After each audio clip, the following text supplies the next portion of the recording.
नमस्कार दोस्तों, स्वागत है आप सभी का ऑनलाइन डॉफर्स यूट्यूब चैनल पर। इस वीडियो में हम बात कर रहे हैं एक बड़ी और लेटेस्ट अपडेट के बारे में, जो कि संबंधित है खुशखबरी को लेकर। खुशखबरी के बारे में, जी हाँ दोस्तों, बड़ी खुशखबरी आप सभी के सामने निकल कर आ गई है उत्तर प्रदेश में जूनियर शिक्षक भर्ती को लेकर। जी हाँ दोस्तों, जूनियर शिक्षक भर्ती को लेकर सरकार के माध्यम से शासन आदेश जारी कर दिया गया है।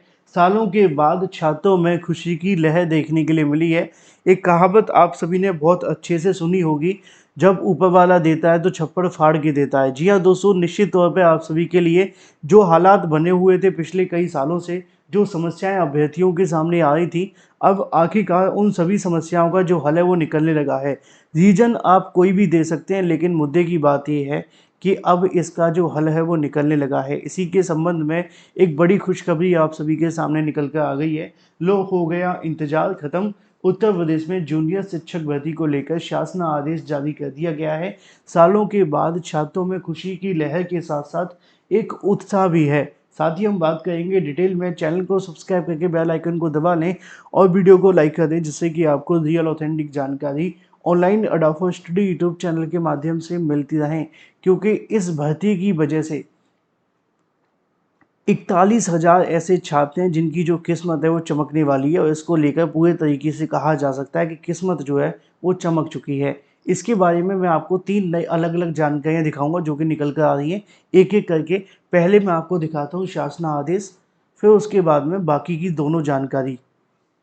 तो चलिए, सबसे पहले तो मैं आप सभी को बता दूं कि देखो, बड़ी खुशखबरी है। इंतज़ार ख़त्म हुआ है, लेकिन इंतज़ार ख़त्म होने के साथ कुछ आप सभी के लिए काम की बातें भी लेकर के आ गया है। इसके बारे में आपको जो आदेश है वो देखने के लिए मिलेगा। सबसे पहले यहाँ पे आप सभी देखेंगे, लिखा हुआ है कि अगर बात कीजिए, प्रेषक जो है वो वेद प्रकाश राय हैं। वेद प्रकाश कौन है? वेद प्रकाश जी संयुक्त सचिव हैं। किसमें है? उत्तर प्रदेश शासन के अंदर। उत्तर प्रदेश शासन में संयुक्त सचिव के रूप में जो कहीं ना कहीं वेद प्रकाश जी हैं, उनकी तरफ से महत्वपूर्ण एक शासन आदेश जारी किया जाता है, जिसकी जानकारी यहाँ पे लिखी हुई है। और किसको भेजा जाता है? स्कूली शिक्षा महानिदेशक को। क्यों भेजा जाता है? क्योंकि स्कूली शिक्षा महानिदेशक जो होते हैं वो कौन होते हैं? डीजी होते हैं। अब डीजी एक तरीके का जो पोस्ट है, वो निश्चित तौर पे बेसिक शिक्षा विभाग के अंदर सबसे ऊपर की पोस्ट है। यानी कि जो भी काम होगा वो इनके थ्रू होगा, और फिर उसके बाद जाके सभी काम होंगे। अब महानिदेशक के बाद कौन आता है मैं आपको बताऊंगा, पहले आप सुने। लिखा हुआ है कि महानिदेशक स्कूली शिक्षा उत्तर प्रदेश लखनऊ प्रयागराज, यानी कि बेसिक शिक्षा निदेशालय, जिसको आप SCRT लखनऊ के नाम से भी जानते हैं, उसके बारे में यहाँ पे बात जो है वो लिखी हुई है। यहाँ पे लिखा हुआ है कि बेसिक शिक्षा अनुभाग 3 के तहत ये नोटिफिकेशन जारी होता है। अब उत्तर प्रदेश शासन ने जारी किया तो शासन आदेश है, 19 सितंबर 2025 की तारीख में जारी होता है। विषय क्या है? विषय ये है कि शासकीय सहायता प्राप्त जूनियर, ध्यान से देखिएगा, जूनियर हाई स्कूलों में वर्ष 2021 की भर्ती परीक्षा के आधार पर रिक्त प्रधानाध्यापक व सहायक अध्यापकों के पदों पर चयन किए जाने के संबंध में। अब ये बात आप सभी को बहुत अच्छे से समझ लेनी है कि आखिरकार यहाँ पे जो आप सभी के लिए शासन आदेश जारी हुआ है, उसके तहत आपकी जो कहीं न कहीं कह सकते हैं एक तरीके की एक नई उम्मीद आ गई है। क्यों? अब तक क्या हो रहा था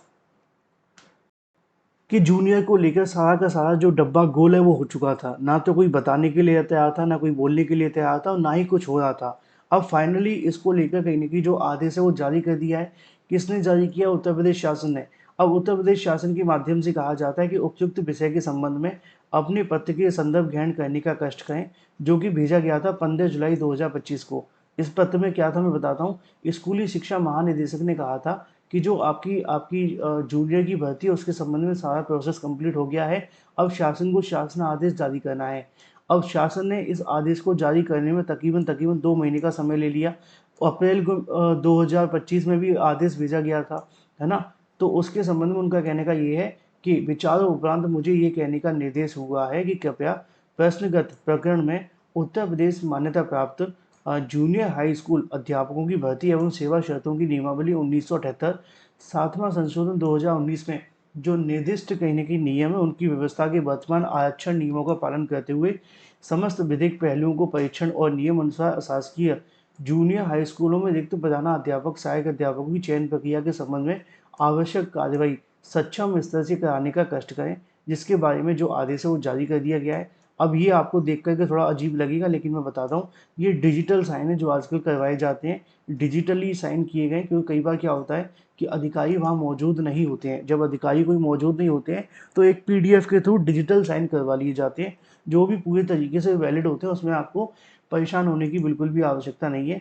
अब ये तो हो जाता है आप सभी के सामने वो बात जो मैं आपको समझाने की कोशिश कर रहा था शासना आदेश को लेकर, ठीक है। अब यहाँ पे आप सभी के सामने अलग अलग समाचार पत्रों में भी जानकारी देखने के लिए मिल जाती है। जैसा कि एक समाचार पत्र में लिखा हुआ है, 1894 पदों के लिए जूनियर एडेड शिक्षक भर्ती पूर्ण करने को लेकर जो शासना आदेश है वो जारी कर दिया गया है। 2021 में आया था सहायक अध्यापक प्रधान अध्यापक भर्ती का विज्ञापन। 1894 पदों के लिए जूनियर एडेड भर्ती के लिए 2021 का जो रास्ता है वो साफ हो गया है। हाईकोर्ट के द्वारा प्रशस्त किए जाने के बाद शनिवार को शासन ने रिक्त प्रधान अध्यापक सहायक अध्यापक के पद पर चयन प्रक्रिया के लिए आवश्यक कार्रवाई के निर्देश महानिदेशक स्कूली शिक्षा को दिए हैं। भर्ती पूर्ण करने के संबंध में शासना आदेश जारी करते हुए लिखित परीक्षा में सफल तकरीबन 43,610 अभ्यर्थियों खुशी छा गई है, क्योंकि इसके लिए उन्होंने शिक्षा निदेशालय प्रयागराज से लेकर लखनऊ तक धरना प्रदर्शन किए। मंत्री एवं मुख्यमंत्री और उनकी जनता दरबार में मिले। प्रकरण सदन में भी जाकर के मुद्दा उठाया गया। सहायक अध्यापक के 1504 और प्रधान अध्यापक के 390 पदों पर भर्ती आप सभी जानते होनी है। इसके बारे में लिखा हुआ 17 अक्टूबर 2021 को कराई गई परीक्षा के क्रम में 15 नवंबर 2021 को इसका परिणाम घोषित हुआ। लेकिन इसमें आरोप लगा कि बहुत सारे जो विवाद हैं वो हैं। फिर 6 सितंबर 2022 को दोबारा से परिणाम आता है। इससे पहले जो पूर्व उत्तीर्ण कुछ अभ्यर्थी अनुत्तीर्ण हो गए और वह कोर्ट चले गए। 15 फरवरी 2024 को हाईकोर्ट की सभी याचिकाओं को खारिज कर दिया गया। संशोधित परिणाम अंतिम रिजल्ट मान लिया गया और इसके बाद में अभ्यर्थी ज्ञानविंद सिंह ने, जो कि कहीं ना कहीं उनके साथ मिलकर के धरना प्रदर्शन किया और मुख्यमंत्री की जनता दरबार में मुलाकात की और मुलाकात करने के बाद मांग करी कि जो कहीं ना कहीं पद है उनको बढ़ा जाए। और अब ऐसे में 41,000 या 42,000 जो भी अभ्यर्थी हैं उनकी जो किस्मत है वो चमक गई है। कुछ ऐसे भी अभ्यर्थी हो सकते हैं जो अभी हाल ही में नए बीएड किए होंगे, उनके मन में सवाल होगा कि सर ये कौन सी भर्ती है, क्योंकि बहुत सारे अभ्यर्थी हमारे साथ जुड़े होते हैं जो लगातार अलग अलग भर्तियों में होते हैं। तो मैं उनको बता दूं कि ये जो मामला संबंधित है वो ये है कि जो 2021 में एडेड जूनियर की एक वैकेंसी आई थी, 2021 में आई थी, 4 साल के बाद अब जाकर के इसको लेकर शासन आदेश जारी हुआ है। इसकी परीक्षा हो चुकी है, रिजल्ट आ चुका है। बस इन अभ्यर्थियों को अब नियुक्तियाँ देनी है। इसी के बारे में कहीं ना कहीं शासन की तरफ से इंतजार किया जा रहा था। अब वो भी इंतजार समाप्त हो गया है और शासन के निर्देश पर अब इनकी जो नियुक्ति का प्रोसेस है वो स्टार्ट कर दिया गया है। अब स्कूली शिक्षा महानिदेशक के माध्यम से इससे संबंधित जो आगे की कार्यवाही है वो की जाएगी, क्योंकि मामला शासन स्तर पर रुका हुआ था और अब फाइनली जाकर के शासन की तरफ से शासन आदेश जारी हो गया है। तो अब आगे की जो प्रक्रिया आपको करनी है वो आपको देखने के लिए मिलेगी एडेड जूनियर शिक्षक भर्ती को लेकर स्कूली शिक्षा महानिदेशक के माध्यम से, जो कि इन अभ्यर्थियों को नियुक्ति पत्र देने की होगी। जैसे ही कोई नई जानकारी निकलेगी आपको सबसे पहले इसी चैनल के माध्यम से दे दी जाएगी। चैनल को सब्सक्राइब करके बेल आइकन को दबा लेना और वीडियो को लाइक कर देना। Thank you for watching this video.